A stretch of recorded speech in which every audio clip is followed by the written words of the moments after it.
Vinod Manas with chemistry classes. Our today's topic is electrolysis. Electrolysis क्या होता है, उसके लिए पहले मैं इलेक्ट्रोलाइट की डेफिनेशन बता दूं.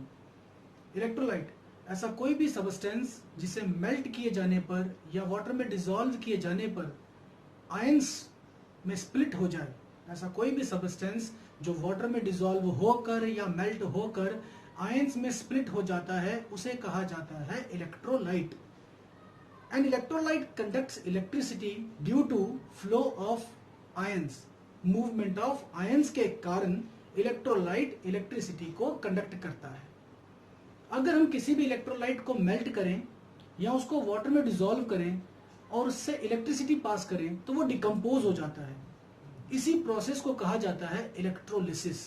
सो electrolysis is the process or phenomena of decomposing an electrolyte by passing electricity through its aqueous solution और molten state.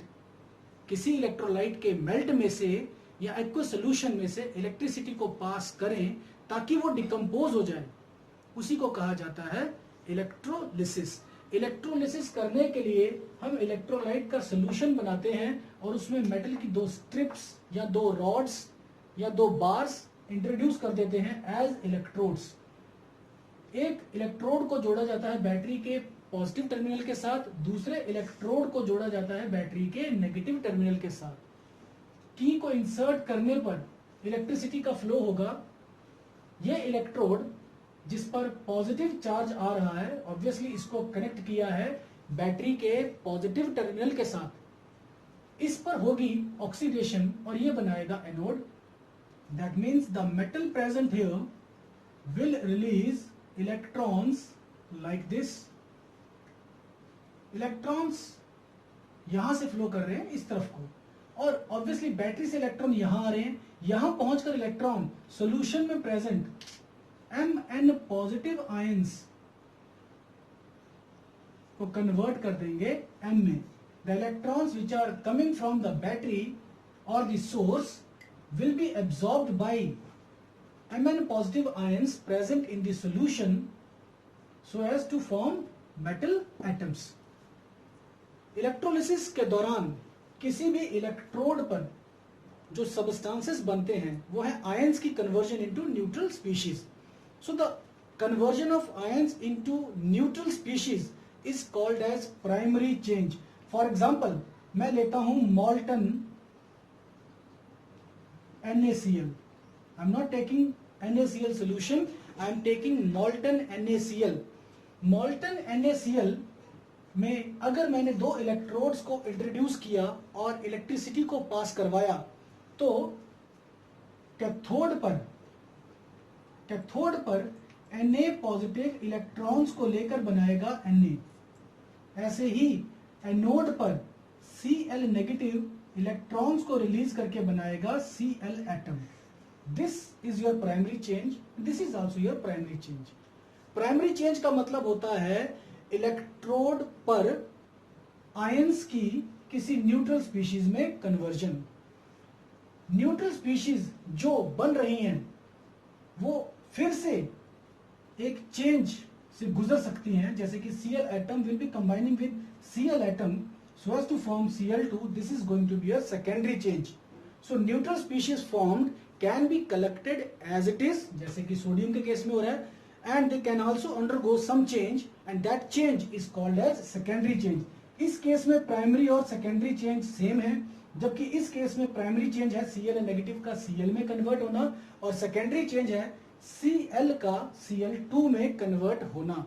So this is an example of electrolysis. Now electrolysis कुछ चीजों पे डिपेंड करती है. किसी भी प्रोसेस के दौरान जब आप किसी इलेक्ट्रोलिसिस को करते हो, किसी चीज की इलेक्ट्रोलिसिस को करते हो, तो इलेक्ट्रोलिसिस का जो प्रोडक्ट होता है वो डिपेंड किस पे करेगा. The first thing on which product of electrolysis is going to depend is your nature of electrolyte. Electrolyte का नेचर कि इलेक्ट्रोलाइट स्ट्रांग है या वीक है. सो इलेक्ट्रोलाइट अगर स्ट्रांग है या वीक है वो डिसाइड करता है कि इलेक्ट्रोड पर क्या बनेगा. Second thing is your nature of electrodes, electrodes का नेचर। इलेक्ट्रोड्स दो किस्म के हो सकते हैं, attackable and non attackable. Attackable and non attackable electrodes. Attackable electrodes वो इलेक्ट्रोड्स होते हैं जो इलेक्ट्रोलिसिस के दौरान या तो डिसॉल्व हो जाते हैं या फिर गैस बनकर उड़ जाते हैं। For example silver, zinc, copper etcetera. Non attackable electrodes वो होते हैं जो इलेक्ट्रोलिसिस के दौरान कंज्यूम नहीं होते, they are not consumed during electrolysis. These are platinum, palladium, rhodium etcetera. So attackable electrodes वो इलेक्ट्रोड्स होते हैं जो इलेक्ट्रोलिसिस के दौरान कंज्यूम हो जाते हैं, जबकि नॉन अटैकेबल इलेक्ट्रोड्स वो होते हैं जो इलेक्ट्रोलिसिस के दौरान कंज्यूम नहीं होते। The third factor on which electrolysis product depends is your species present in the solution. मैं एग्जांपल देता हूं, let me suppose it is not molten NaCl, rather it is a mixture of copper sulfate and silver nitrate। मतलब इसमें copper डाइपॉजिटिव ions हैं, Ag positive ions हैं, ये cations present है। इन दोनों के रिडक्शन पोटेंशियल्स को हमने कंपेयर करना है।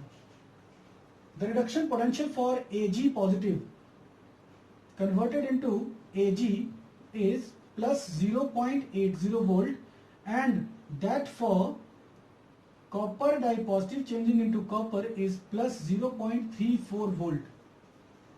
जिस केमिकल स्पीशीज का रिडक्शन पोटेंशियल ज्यादा होगा उसकी रिडक्शन आसानी से होगी।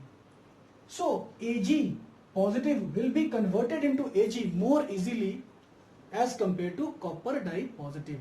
That means species present in the solution also decide what is going to form at the electrode, चाहे वो कैथोड है चाहे वो एनोड है। Likewise, if I am having NO3 negative, Cl negative and SO4 dye negative in the solution, तो NO3 negative जो है ये पार्टिसिपेट बिल्कुल भी नहीं करता है in your reduction oxidation. Cl negative and SO4 die negative can convert themselves into some other chemical species. For example, Cl negative can convert itself into Cl2 and SO4 die negative can convert itself into S2O8 die negative.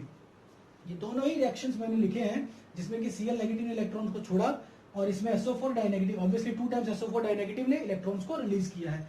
इसके लिए oxidation potential है -1.36 volt और इसके लिए oxidation potential है -2.01 volt. जिसका oxidation potential ज्यादा है वो आसानी से होगा। That means Cl negative will be converted into Cl2 in preference to SO4 die negative converted into S2O8 die negative.